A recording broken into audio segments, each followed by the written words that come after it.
Subscribe कीजिए caring online Hindi channel को और प्रेस कीजिए बेल आइकॉन इसी तरह की हेल्थ और ब्यूटी टिप्स रेगुलर बेसिस पर देखने के लिए। आज मैं आप सभी के साथ कुछ ऐसे बेसिक टिप्स शेयर करने वाली हूँ जो कि उन लोगों के लिए बहुत फ़ायदेमंद हैं जो अभी एक्सरसाइज शुरू करना चाहते हैं या काफ़ी लंबे समय से जिन्होंने एक्सरसाइज नहीं की है लेकिन अब चाहते हैं कि दोबारा से एक्सरसाइज को रिज्यूम किया जाए, या फिर वो फीमेल्स जिनकी डिलीवरी को कुछ समय हो चुका है और अब चाहती हैं कि जो प्रेगनेंसी फैट है, प्रेगनेंसी वेट है, उसको कम किया जाए, उससे छुटकारा पाया जाए, तो उनके लिए भी ये टिप्स काफी फायदेमंद होंगे। तो चलिए शुरू करते हैं। लेकिन इससे पहले अगर आप चाहते हैं कि इसी तरह के हेल्थ और ब्यूटी टिप्स मैं आप सभी के साथ शेयर करती रहूं और आप सभी को ऐसी टिप्स मिलती रहे, तो जल्दी से मेरा चैनल सब्सक्राइब कर दीजिए जिससे कि आप इन्हें मिस ना करें। तो चलिए चलते हैं फिर वीडियो की तरफ। और इसमें जो सबसे पहली टिप है और जो बहुत बेसिक टिप है, आप में से ज्यादातर लोग जिसे जानते होंगे, और वो ये कि जब भी आप एक्सरसाइज करते हैं तो एक्सरसाइज और खाने के बीच में कम से कम 3 से 4 घंटे का अंतर होना चाहिए। आपका पेट भरा नहीं होना चाहिए, स्पेशली तब जब कुछ खास पोजेस की प्रैक्टिस करने जा रहे हो, योगा करने आप जा रहे हो, तो इन केसेस में आपका पेट जरूर खाली होना चाहिए। हाँ, अगर आप नॉर्मल वॉक करने जा रहे हैं या फिर नॉर्मल रनिंग करने जा रहे हैं, रिस्क वॉक पे जा रहे हैं, ऐसे में अगर थोड़ा बहुत आपका पेट भरा भी रहता है तो ये एक्सरसाइज आप तब भी कर सकते हैं। कुछ केसेस जैसे कि अगर आपके घर में ही ट्रेडमिल है, आप नॉर्मल वॉक करना चाहते हैं, खाने के बाद एक वॉक करना चाहते हैं, तो उन केसेस में आप खाने के बाद भी हल्की फुल्की वॉक कर सकते हैं। लेकिन ये आप ध्यान रखिए कि खाने के तुरंत बाद आपको कोई भी हैवी एक्सरसाइज नहीं करनी है। इसके बाद जो अगली टिप है वो ये कि काफ़ी लोगों में, इनफैक्ट 90% लोगों में, जब वो एक्सरसाइज शुरू करते हैं तो बहुत ज़्यादा एक्साइटेड रहते हैं और उस एक्साइटमेंट में शुरुआत में ही काफ़ी सारी एक्सरसाइज कर लेते हैं, काफ़ी सारी स्ट्रेचनिंग बॉडी की कर लेते हैं, काफ़ी एडवांस लेवल के योगा पोजेस बनाने की कोशिश करते हैं और इस कोशिश में अपनी बॉडी को हर्ट कर लेते हैं। कहीं मसल पुल हो जाती है, कहीं कोई इंजरी हो जाती है, तो ऐसा बिल्कुल भी ना करें। बहुत ज़्यादा एक्साइटेड होने की ज़रूरत नहीं है। अगर आप धीरे धीरे भी करते हैं और लंबे समय तक करते हैं तो उस तरह के एक्सरसाइज हमेशा बेनिफिशियल होती है। अपनी बॉडी को टाइम दें, अपनी बॉडी को समझें और उसकी रिक्वायरमेंट को समझें, उसके साथ चलें। जितना आपकी बॉडी चाहती है उतना ही करें। बहुत ज्यादा उस पर स्ट्रेस ना डालें, बहुत ज्यादा बोझ ना डालें अपनी बॉडी पर, क्योंकि इससे आपको सिर्फ परेशानी के अलावा और कुछ भी नहीं मिलता। तो इसलिए हमेशा याद रखिए कि अगर आप योगा कर रहे हैं या कुछ खास स्पेशल पोजेस की प्रैक्टिस करने की सोच रहे हैं तो अपनी बॉडी को कम से कम 15 दिन और कुछ खास केसेस में महीने भर तक का समय लग जाता है एक जो स्टिफनेस है आपकी बॉडी की वो खत्म होने में, फ्लेक्सिबिलिटी आने में और वो पोजेस बनाने में। तो इसलिए अपनी बॉडी के साथ चलें और जितना आपकी बॉडी कर सकती है उतना ही करें। अननेसेसरी बर्डन अपनी बॉडी पर ना डालें, खास तौर पर शुरुआती समय में।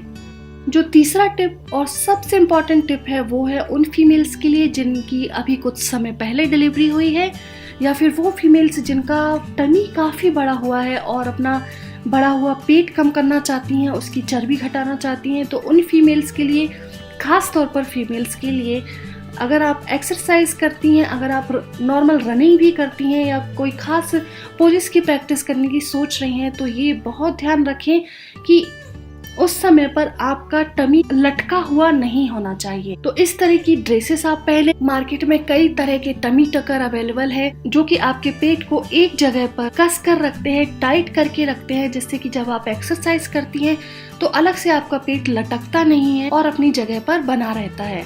ये फीमेल्स के लिए बहुत ज्यादा जरूरी है, क्योंकि जब आप एक्सरसाइज करती हैं तो आपके पेट पर, खास तौर पर जब वो लटका हुआ है, बड़ा है, तो बहुत ज़्यादा स्ट्रेस पड़ता है इंटरनली, जो कि अंदर आपके यूट्रस तक जाता है। और ऐसी स्थिति में कई सारी फीमेल्स को यूट्रस डिसलोकेशन की प्रॉब्लम होती है, जिसमें कि यूट्रस यानी बच्चेदानी अपनी जगह से हट जाती है, कभी कभी खिसक जाती है। और ये फीमेल्स में आफ्टर डिलीवरी जब वो हैवी एक्सरसाइजेस के लिए जाती हैं और इन बातों का ध्यान नहीं रखती हैं। चौथी जो टिप है वो ये कि जिस तरह किसी भी एक्सरसाइज को करने से पहले पेट का खाली होना जरूरी है, ठीक उसी तरह जब आप एक्सरसाइज कर चुके होते हैं उसके बाद भी तुरंत खाना कभी भी शुरू ना करें।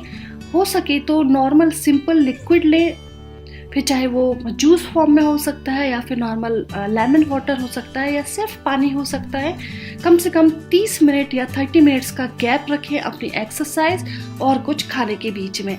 इस बीच आप अपने कुछ बाकी के हल्के फुल्के काम कर सकती है और अपनी बॉडी को खाने के लिए प्रिपेयर कर सकती है। कुछ एक खास ऐसी ड्रिंक्स होती हैं जो अगर आप एक्सरसाइज शुरू करने से पहले पीते हैं तो वो आपकी एक्सरसाइज कैपेसिटी को काफी बढ़ाती हैं, जिनमें अगर सबसे पहला नाम आता है जो सबसे ज्यादा इफेक्टिव होती है वो है सिनेमम टी। सिनेमम टी के बारे में आप सभी ने बहुत सुना होगा, आप में से काफी लोग पीते भी होंगे। ये एक इम्यूनिटी बूस्टर की तरह जानी जाती है, लेकिन बहुत कम लोग जानते हैं कि ये आपकी एक्सरसाइज कैपेसिटी को भी बहुत इफेक्ट करती है, पॉजिटिवली इफेक्ट करती है, आपकी एक्सरसाइज कैपेसिटी को बढ़ाती है। और आप इसको पीने के बाद अगर एक्सरसाइज करते हैं तो दोगुनी स्पीड से अपनी कैलोरी बर्न कर सकते हैं, क्योंकि ये आपकी मेटाबॉलिज्म को हाई रखती है। इसलिए एक्सरसाइज शुरू करने से पहले अगर आप सिनेमम जिंजर टी, जिसमें सिनेमम या दालचीनी और जिंजर शामिल हो, उसको पीने की कोशिश करें। हल्की गर्म अगर आप पीते हैं और इसके बाद एक्सरसाइज करते हैं तो ये आपके लिए काफ़ी फ़ायदेमंद होगा। अगर सिनेमम जिंजर टी पीना पॉसिबल नहीं है तो आप simply black coffee, 1 cup black coffee पीकर भी अपनी एक्सरसाइज शुरू कर सकते हैं, क्योंकि कॉफ़ी भी आपके मेटाबॉलिज्म को हाई करती है। इसमें कैफीन होता है जो आपकी एक्सरसाइज कैपेसिटी को बढ़ाता है, आपके स्टेमिना को बढ़ाता है, जिससे आप कम समय में ज़्यादा से ज़्यादा कैलोरी बर्न कर सकते हैं। इस तरह अगर आप कुछ खास ड्रिंक्स को पीकर एक्सरसाइज शुरू करते हैं तो ये आपके लिए काफ़ी फायदेमंद होगा।